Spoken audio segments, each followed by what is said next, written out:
अगर आप भी चाहते हैं कि आपन म्यूजिक के वीडियो सबसे पहले आप तक पहुंचे, तो लाल बटन को दबाकर चैनल को सब्सक्राइब जरूर कर ले और साथ में बेल आइकन को दबाना ना भूलें।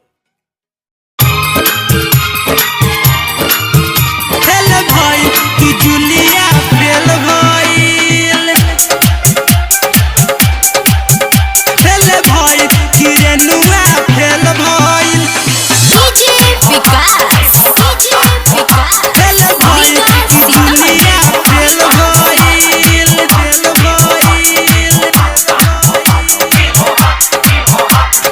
भाई की रेनुआ फेल भइल,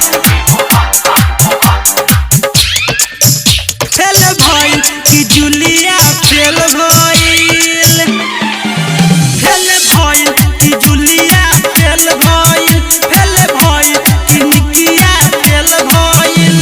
सोनुआ के चलते हो चलते, अनिसवा के चलते, गुडुआ के चलते जिंदगी जेल हो गई कि खेले सन भाई। पूनमिया फेल भइल, भाई कजलिया फेल भइल, भाई की ज्योतिया फेल भइल।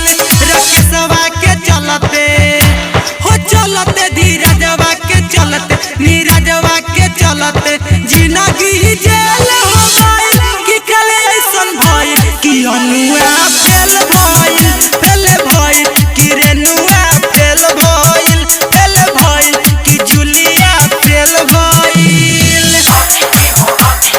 भाई कि जुलिया फेल भइल,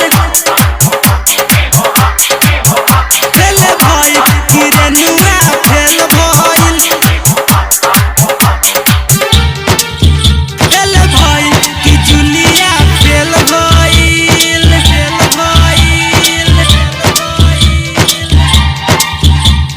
भाई कि रेनुआ फेल भइल,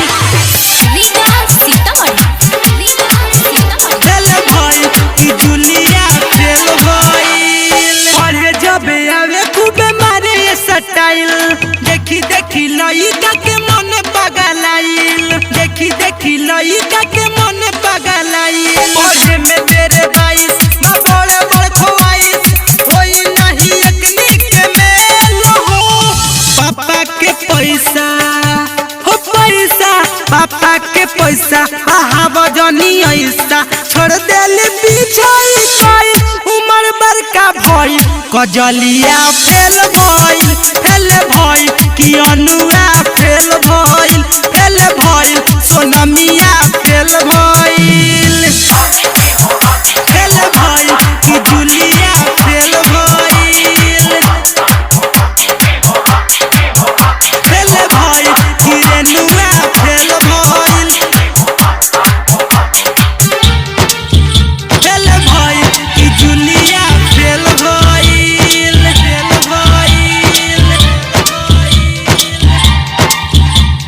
भाई कि रेनुआ फेल भइल,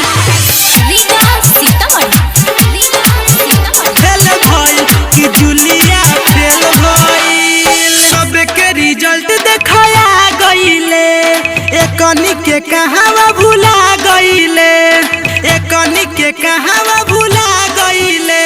समझे ना दुनियादारी ई लइका के बीमारी, छोड़ा देले सब करतेल हो। सुशील कवि हो कवि, सुशील कवि जानता सब कि ज्योतियों के संगे कोई माटी में मिल गई। कि सोनिया फेल भइल, पूनमिया फेल भइल, आयुषिया फेल भइल। आर के रिकॉर्डिंग स्टूडियो लखौरा।